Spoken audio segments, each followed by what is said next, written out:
for its guiding light.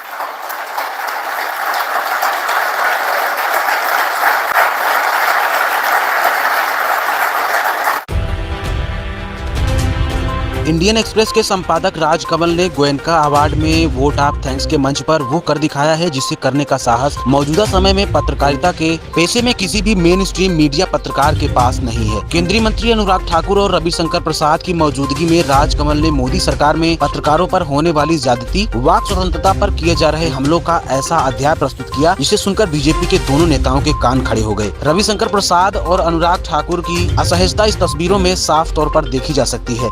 Raj Kamal ने मुख्य न्यायाधीश के सामने ही उनके कथन को कोट करते हुए सबसे पहले उनका धन्यवाद किया और फिर बिना किसी का नाम लिए मोदी सरकार को बुरी तरह से एक्सपोज किया। उन्होंने कहा, यहाँ कुछ भी सील बंद नहीं है। सबसे पहले CGI चंद्रचूड़ का धन्यवाद करता हूँ। स्वतंत्र पत्रकारिता के लिए आपका दृष्टिकोण और आपके सवालों के नोट्स हमारे विश्वास की पुष्टि करते हैं।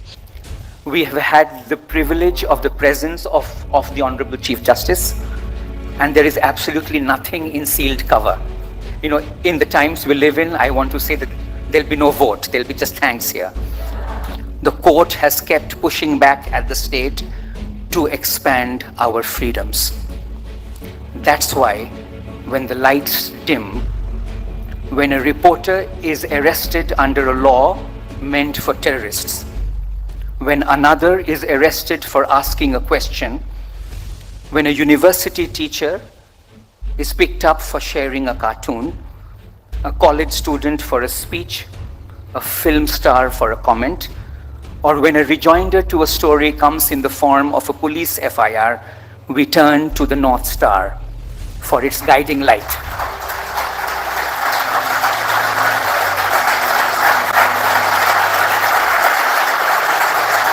उन्होंने कहा, न्यायालय में स्वतंत्रता के खिलाफ राज्यों को पीछे धकेलना जारी है। इसलिए जब एक रिपोर्टर आतंकी कानूनों के तहत गिरफ्तार किया गया, दूसरा प्रश्न पूछने के लिए गिरफ्तार हुआ। एक यूनिवर्सिटी टीचर कार्टून शेयर करने के कारण उठा ली गई। एक कॉलेज विद्यार्थी अपने भाषण के लिए, एक फिल्म निर्माता अपनी टिप्पणी के लिए गिरफ्तार हो जाता है। और पुलिस FIR के रूप में जब ये कहानी आती है, तब हम न्यायालय के निर्देशित प्रकाश में नॉर्थ स्टार बन जाते हैं। राजकमल ने ये तमाम बातें न्यायालय और CGI की तारीफ में कही थी, लेकिन इसमें परोक्ष रूप से सरकार की नीतियाँ की बेहद सख्त और कड़ी आलोचना के मौजूद संकेत हैं। संपादक की ऐसी बातें सुन बीजेपी के केंद्रीय मंत्री अनुराग ठाकुर और पूर्व केंद्रीय मंत्री रविशंकर प्रसाद की हवाइयां उड़ रही हैं। हालांकि लोग संपादक की ऐसी मुखरता पर उनकी तारीफ भी कर रहे हैं। एक यूजर ने राजकमल की तारीफ करते हुए कहा, मौजूदा माहौल और सरकार के रवैये पर इतनी तल्ख टिप्पणी नेताओं को शायद अब नींद नहीं आएगी और शीशे में अपनी शक्ल डरावनी लगेगी। नीरज झा ने बीजेपी नेताओं पर तंज कसते हुए कहा, अनुराग ठाकुर के चेहरे पर हवाइयां क्यों उड़ रही थी। एक अन्य यूजर ने कहा, ऑडियंस में बैठे बैठे लोगों का चेहरा ऐसे क्यों हो रखा है जैसे शादी में फूफा का होता है।